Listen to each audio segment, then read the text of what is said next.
तर आपण ABP माझाच्या election बसवरनं आजचं न्यूजरूम बुलेटिन करतोय आणि महाराष्ट्रातल्या बातम्या जाणून घेतोय। इथे प्रचंड मोठा महासागर आहे, खरं तर रात्रीची वेळ आहे, त्यामुळे या समुद्राचं दर्शन कदाचित होणार नाही। पण आपण ज्या रस्त्यावरनं सध्या चाललोय हा आहे वांद्रे वरळी सीलिंग। जनरली इथले लाईट्स लागलेले असतात, पण आज कल्पना नाही, आज इथले लाईट्स सुद्धा, स्ट्रीट लाईट्स सुद्धा आपल्याला बंद पाहायला मिळतात। मनसे अध्यक्ष राज ठाकरे यांनी आज माध्यमांशी संवाद साधला, म्हणजे मतदानाच्या एक दिवस आधी, आणि त्यांनी निवडणूक आयोगाला पाडू मशीनसोबत आणखी एका मुद्द्यावरनं लक्ष केलं। तो मुद्दा त्यांचा असा होता की प्रचाराची मुदत संपल्यानंतर सुद्धा उमेदवारांना घरोघरी जाऊन प्रचार करण्याची मुभा ही ईसीआयनं दिलेली आहे, पण पैसे वाटपासाठी हा नवा नियम करण्यात आलेला आहे का, असा थेट सवाल इलेक्शन कमिशनला राज ठाकरेंनी विचारलाय। या सरकारला काय हवंय याच्यासाठी म्हणून निवडणूक आयोग जे काही काम करते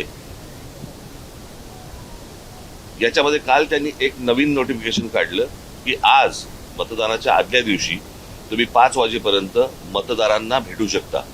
ही नवीन प्रथा, नवीन पद्धत कशी काय आली आणि कुठून आली ही काही कल्पना नाही, आणि आजच कशी अचानक आली, जी विधानसभेला का नव्हती, जी लोकसभेला का नव्हती, जी अगोदरच्या कुठच्याही निवडणुकांना का नव्हती। मतदारांना जाऊन भेटू शकता पण पत्रकं वाटू शकत नाही, मग कदाचित पैसे वाटू शकता असं त्यांना म्हणायचं असेल। ही मुळात मुभा मिळाली का, दिली का, आणि हा कायदा बदलला का, हे नव्याने या सगळ्या गोष्टी ज्या आणल्या जात आहेत ह्या कशासाठी आणल्या जात आहेत।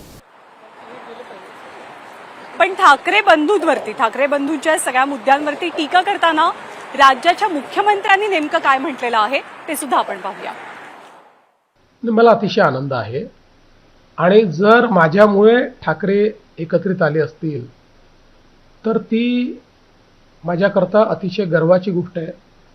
कारण माननीय बाळासाहेब ठाकरेंना जे करायचं होतं पण करता आलं नाही, ते जर मी केलं असेल तर बाळासाहेबांचे स्वर्गातनं मला आशीर्वादच मिळत असतील। त्यामुळे मी कॉम्प्लिमेंट म्हणून हे स्वीकारतो। अर्थात यापूर्वीच मी सांगितलंय, हा प्रीतिसंगम नाही, हा भीतिसंगम आहे।